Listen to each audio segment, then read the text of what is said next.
Welcome to the Flight Club Podcast, a woman's guide to leaning out. We give you a behind-the-scenes look at business launch and growth through the stories of successful female entrepreneurs.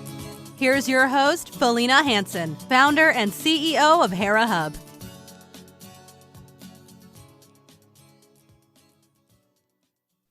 Hello and welcome. I am excited to have a conversation today with Deborah Ager. She guides entrepreneurial leaders to have more impact and influence by writing their own business building books and anti-boring content that converts. She combines her publishing background, experience with teaching creative writing at university level, and her practical marketing knowledge to help her clients feel more joyful with the writing process. Her clients appreciate her literary eye and say her copywriting and marketing experience helps them avoid common pitfalls, making it faster and easier for them to get clients and inspire and educate their audience. Welcome to the show today, Deborah. Thank you so much for having me. It's wonderful to be here. Wonderful. I'm excited to share your story. Your company is, and your website domain is Radiant Media Labs. And I have to confess something here before we dive into your background. You are one of the few people, my dear, that I have met that have more LinkedIn connections than I do. I'm at like 18,000. You're like at 24,000. That is stinking impressive. Oh, thank you. I love LinkedIn. What can I say? Right? It's such an amazing tool. Maybe we can talk about that here in our conversation as we go about how you use LinkedIn in your business. But before we get there, take us back and tell us about you. Give us a bit of background. Sure. So I worked for a number of government contracting companies. And at some point in my career, I wanted to work more deeply in the website world. And one of the early jobs that I got in that regard was working on a government contract, like embedded with the client and helping them redo a number of their websites, it's so funny to me that this is the case because that's part of what I help people do now with copy. But back then I wasn't really doing the writing so much as I was doing the organization and structure of the website so that people could easily find things. Okay. So I want to, before we even get further into that, take us back even a little bit further. What part of the country are you from? And it looks like you went to school back there, University of Maryland, and then also University of Florida. So are you an East Coast girl, true and true? Yeah, I'm from the East Coast. I had family in Florida. My grandmother used to live there. I'm from Maryland, and I went to the University of Maryland. And then when I decided to go to grad school, I decided to go further away and then I just wondered, why had I not gone to Florida for undergrad? Why did I wait so long to move somewhere that's warm? Yeah. So. Awesome. So let's wrap back around. I mean, it looks like as I'm looking at your profile here, you were pretty heavy into the SEO, SEM world and market. Go ahead and elaborate on that a little bit more. You said you were working for some agencies, government agencies, and then explain again that transition. How did you jump over into the world of marketing? Sure. I did work for a while with search engine optimization for a variety of companies and agencies and organizations, and also did the same with search engine marketing, specifically pay-per-click, like Google Ads, Bing, display advertising, and that kind of work. And that was sort of at the beginning of when people were starting to split out what they did for the web, and people realized you couldn't just have one person who did everything for a website. That gave me a lot of opportunity to try new things and also to develop a really wide skill set with regards to that. So that was a really cool opportunity I had. Yeah. And I mean, that world was, like you said, really, kind of exploding, for lack of a better word, at that period of time. and obviously continues to grow. How did you bring your background, and you have an MFA in creative writing? How did that experience as a writer influence your work in the SEO world? I was always looking for ways to communicate better with an audience. And I think it applies to websites. We usually think of it applying to websites with regards to words. However, there's a way to communicate with your website regarding the structure of it and where we locate the information that people need to get. And it all focuses, or should focus, on the question of, where does our audience expect to find the information? Sometimes I'll see where certain kinds of information are really hidden on a website, and I might do the extra work to find it because I might really want the thing, whatever that thing is. That doesn't mean that everyone will do that extra work to find it. So if you're looking to surface information on your website and help people, then giving some thought to where those items are located is really important for business. Makes sense. Yeah. It's so many ways to go about optimizing your website, but absolutely the content piece of it is such a huge piece of that puzzle. So I wanted, the podcast is called Flight Club, as in taking flight as an entrepreneur. What was the transition point for you, Deborah, when you went from working for other folks to stepping out on your own? I tried to have businesses several times, and then there was one time I was working as a coach to leaders, and then had a baby and realized this was just too much to try to start a business on the side of working full time. So I stayed focused on working full time and just gaining skills. And I'm kind of glad I did. I learned so much in those years related to marketing, how to run a business, speaking. The list goes on. It was almost like I was in school or something, but instead I had jobs. And there were all different kinds of things going on. So I'm a survivor of the Great Recession, and maybe the Great Recession too. I don't know. Right? 2007, 2008, 2009. Yeah. And somewhere in there, I had different jobs and then was laid off, and then got a new really great job and then was laid off. And that got old. Yeah. And I thought, I'm going to be in a position in the future where I won't be able to get laid off because I'm going to work for myself. And I knew that was going to happen, and I just didn't know when. Yeah, I can relate to that story, because that's how I felt in the world of marketing.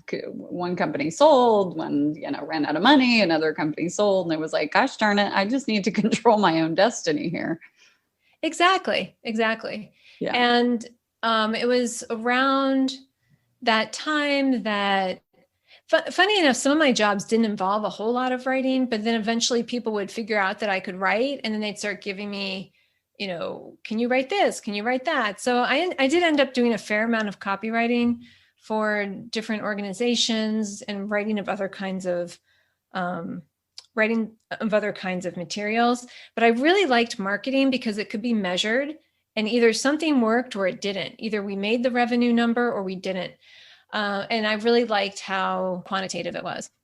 Awesome. Deborah, before we really dive into your business, I want to ask one last question about one of your jobs that you had as Director of Online Acquisition and Demand Generation for the American Red Cross. It looks like you were with them for about 4 years, and your work in SEO and paid search generated $104 million in revenue in 3.5 years. Talk about how an organization, a nonprofit like the American Red Cross, goes about online acquisition.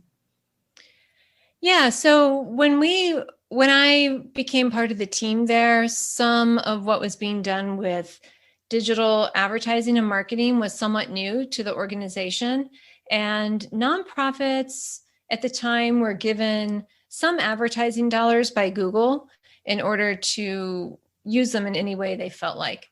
And so we started out using those, and I built a case for actually getting real dollars to be able to apply them to advertising so that donors could find us in order to in order to make their donations. And so we specialized in donations that were under a certain dollar amount. And then, of course, there's the more human side of fundraising where people will meet with people one-on-one for, the higher donation amounts.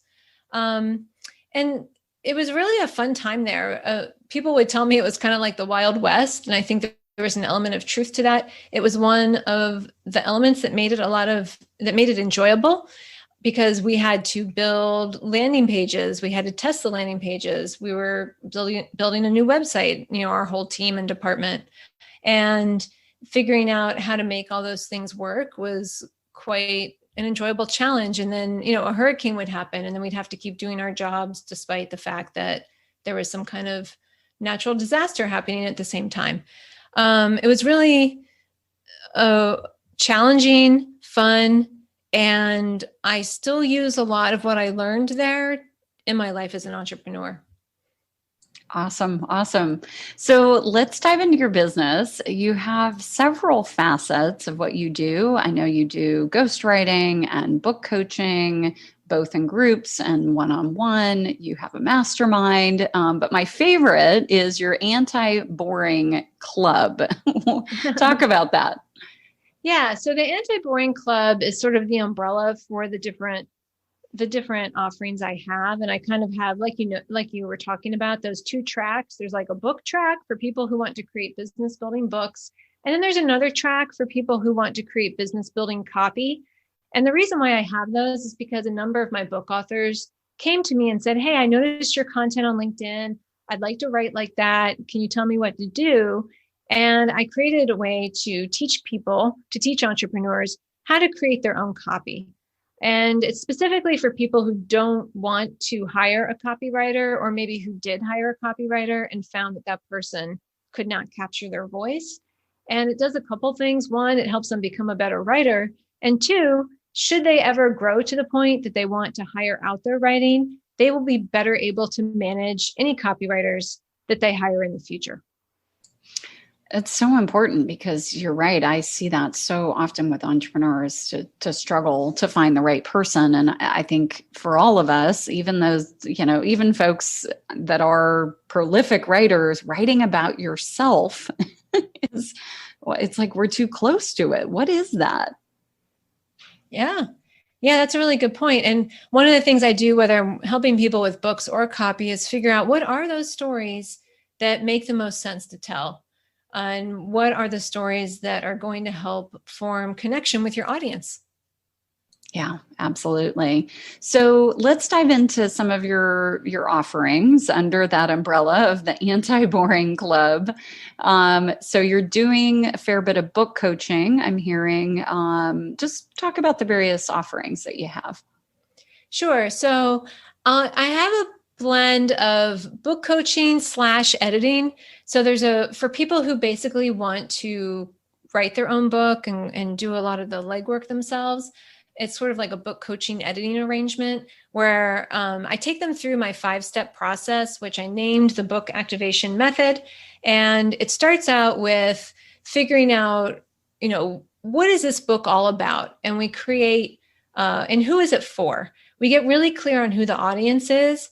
And sometimes this is an illuminating process for people, because they'll realize that the content they thought they wanted to include won't land well with the audience they want to reach. So doing this audience work early helps us make those decisions that will then save us time later on. Like, we're not going to create whole parts of the book that we later then just decide we don't need because the audience doesn't want to know that. We take care of that at the beginning. Then the next part is we map out all the possible ideas using a mind map or other methods. We're just basically getting all of those ideas out of their head and sometimes out of boxes, because some people have put things into boxes sometimes, like actual physical boxes.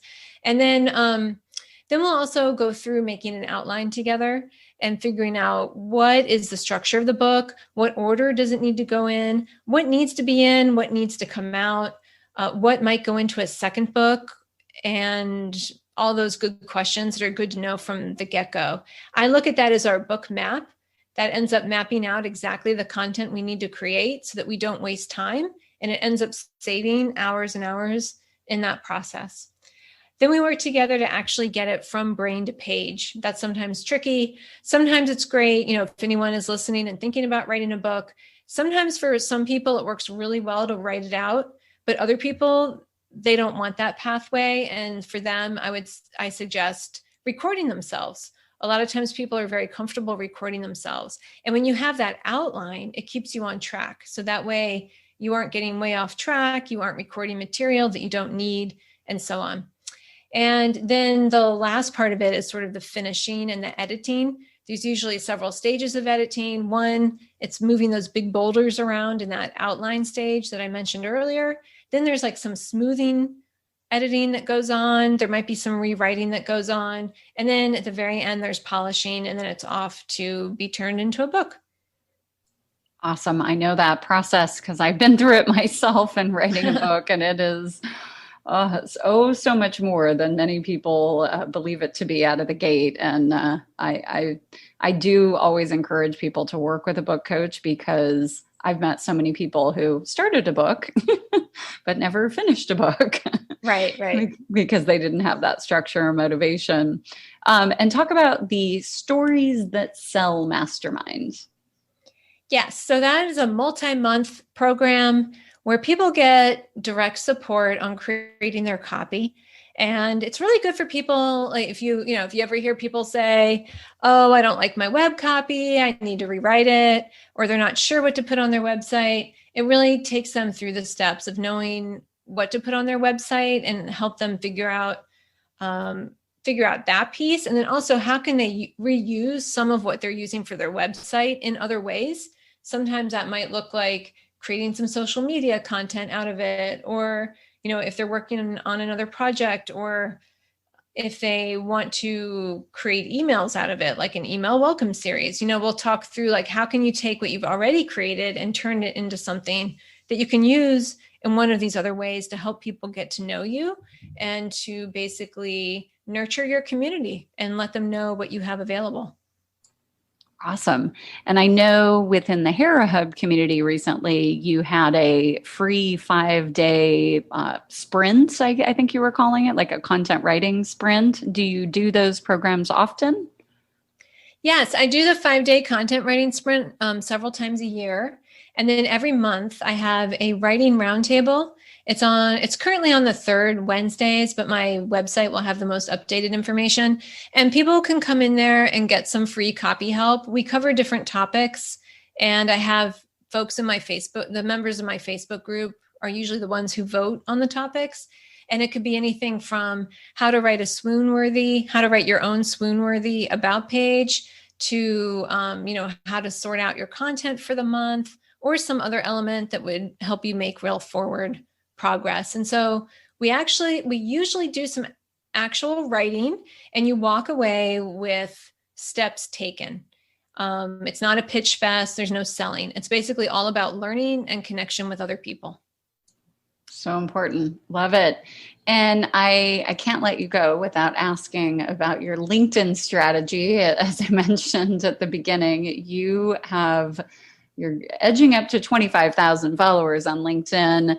Advice for entrepreneurs that want to grow their LinkedIn presence. Are there one or two things that you really like to do on LinkedIn that have worked for you? I think being really clear about what it is you're doing in business is thing number one. When I first started out, I wasn't really clear, and I was kind of mushy in my message just because I didn't know. I knew I needed I knew I needed messaging clarity. We all do at some point. We all need help with it at some point. But in the very early days, I didn't really have it. I also had a concern about what my colleagues would think. And basically what I chuckle about now is that basically what they think is that starting a business is cool. And then a number of them have reached out to me to ask me, oh, can you help me, start a business or think about it? Or how did you do this? Or how did you do that? So I always tell people who are worried about that, your colleagues will probably reach out to you wanting to know something about what you do, or maybe even want to work with you at some point. So that's something that I encourage people not to worry about too much.